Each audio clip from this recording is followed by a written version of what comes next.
Let's talk about lunges. I would say this is the least favorite leg exercise across the board of clients and coaches alike.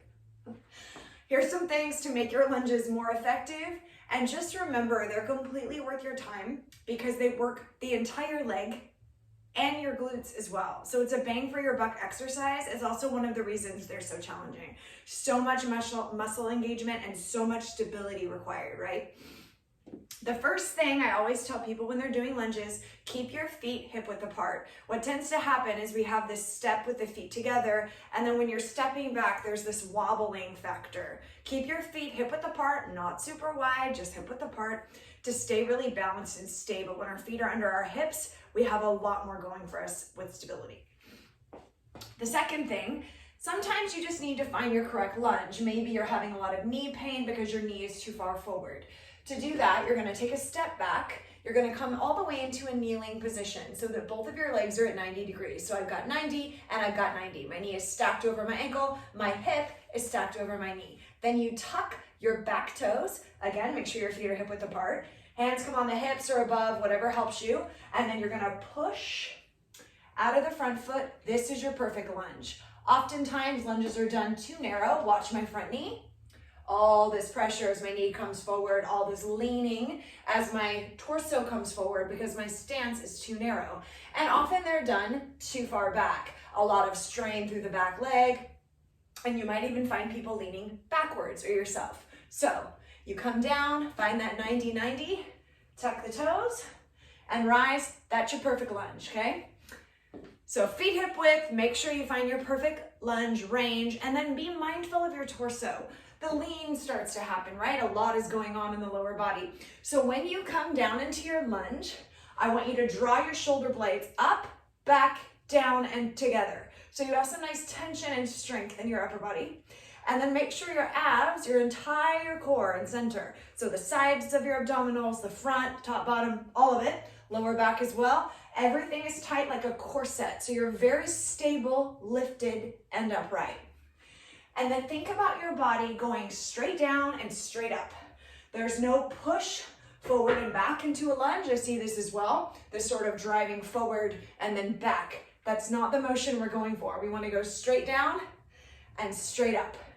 Straight down and straight up. To help with this, think about your back knee dropping straight down and then your front foot pushing straight up. Back knee down, front heel up. This will also engage more of your leg muscles. So no front to back, up and down. Nice lifted posture. The other thing that can help is some mind-muscle connection cueing. Rather than having all this focus speed, like maybe on the calf or the hamstring of the front leg in the lunge, I want you to think about your back leg in a lunge. I want you to think, okay, I'm using my back knee, back knee, back knee, back leg here, and then I'm pushing up, using the back leg as well. Okay, so a little mind-muscle connection there. Don't just focus on the front leg in a lunge. Think, okay, I'm gonna drive with my back leg. I'm gonna drive with my back butt cheek. Whatever you need to do to engage the back leg. One more thing to be very careful of is the front knee. What tends to happen, just like squats, is knees collapsing inwards on a lunge. We want them moving outwards, so not towards the big toe. Yes, towards the little toe. Okay, nice and strong, so no collapsing of the front knee. As far as hand placement goes, honestly, it's whatever's comfy for you. Sometimes I like hands on my hips, especially if I'm stepping back and doing a more dynamic lunge. A lot of y'all have reverse lunges and backward stepping lunges in your programming.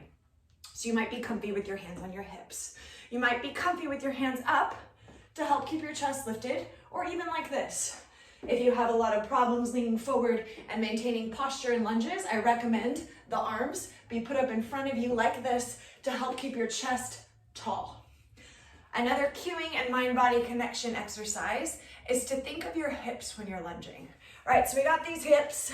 We're more in tune with them in a squat, but think of your hips drawing together to form this really tight unit. And then as you're lunging, feet hip width, 90-90, torso, core, lots to think about. Keep practicing.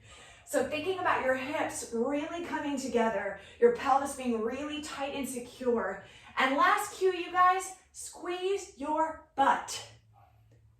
All you feel sometimes, right, in a lunge are your legs, your glutes, your powerhouse, the biggest muscle you have. Use them to help with your lunges. Practice whatever variation you're working on. Maybe you're working on a deficit lunge. Maybe you're working on the reverse lunge, the step back lunge, a forward lunge, a knee lift lunge. All these cues help. Practice and reach out to me if you need more help.